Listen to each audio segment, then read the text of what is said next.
This will change how you think about caves. If you've spent any amount of time in the high strangeness community around it, doesn't necessarily have to be the Bigfoot community or anything. I know a lot of the UAP and UFO guys deal with this a lot, but it's the maps that overlay the missing persons to the cave systems of the United States, subsequently the Bigfoot sightings of the United States.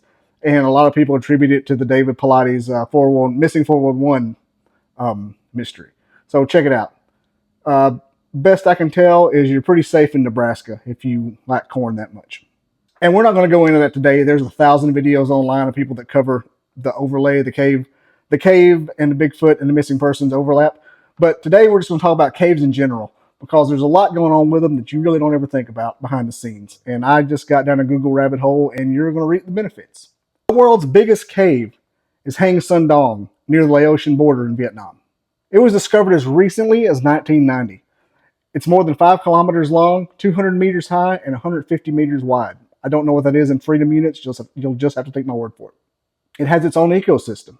It has its own river inside. It has trees that are 100 foot tall inside of it. Large holes in the ceiling of the cave that let in natural sunlight, which allow its own ecosystem to obviously be fueled. Gravity limits the size that a cavern can be.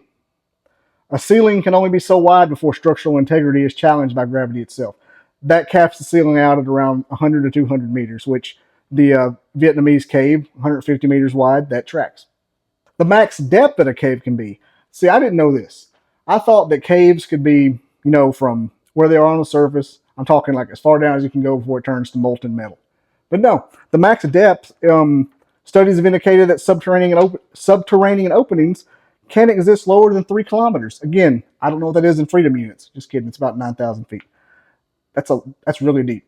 9,000 feet, 3 kilometers, due to the crushing pressure of the rock above it. So it's kind of like the ocean does when you're down in the ocean. Just the crushing pressure of the crust pushing down on it.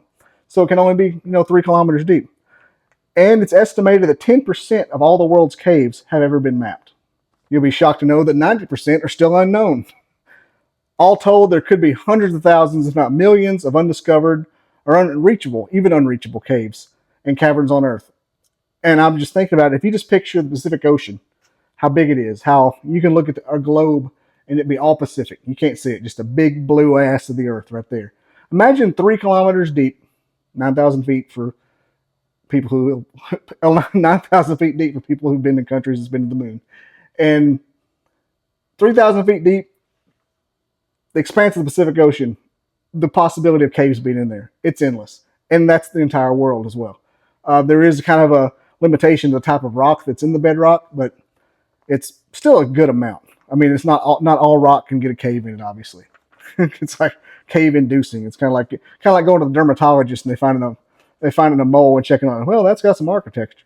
It's just a ton of unreachable ground. Lastly, my personal favorite cave fact that I knew before this: Jackson County, Alabama, where yours truly was born and raised, and it's where I'll be buried one day, hopefully, has the highest concentration of caves per square mile of any county in the USA. I always say in the world because is there a world outside the USA? Yet to be confirmed. 3,500 plus charted caves, roughly 1 cave for every 15 people. Roughly 1 cave for every 15 people. 2.2 caves per square mile. Just about everyone I know has at least 1 cave on their property. My parents have 14, 15 acres.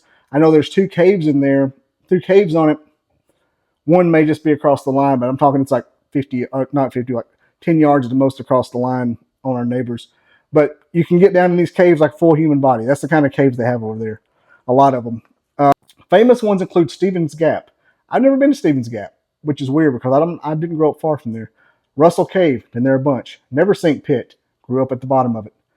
And Cathedral Caverns is just across the Marshall County line where Gunnersville is. And honorable mention because it's like literally half a minute drive from Jackson County. And it's got a Jackson County address, so I might want to claim it, whatever. But this all stemmed from me wondering today. I got down the Google rabbit hole because I got to wondering what's the biggest. I'm thinking in my mind that out there in the world that somewhere there's a cave that is big as Texas, and it's just like Middle Earth. I think it's because I started watching La Brea last night. But I'm wondering Could that be possible? Could it be a cave as big as Rhode Island? No, they can only be about 100, 200 meters wide. That's weird. I bet they could be cavern systems with like columns in the middle and whatnot. But that's another video. Thanks everyone for nerding out with me. Um, this is a really fun topic to talk about caves because who knows what's down there? Who knows how many caves there are? Who knows what happens down there? Who knows what kind of stuff is happening in caves? It's like a hidden universe. It could be a Middle Earth. I think if they did, it would be a smaller ecosystem version, but it could be where the Bigfoot's hide. I hope it is.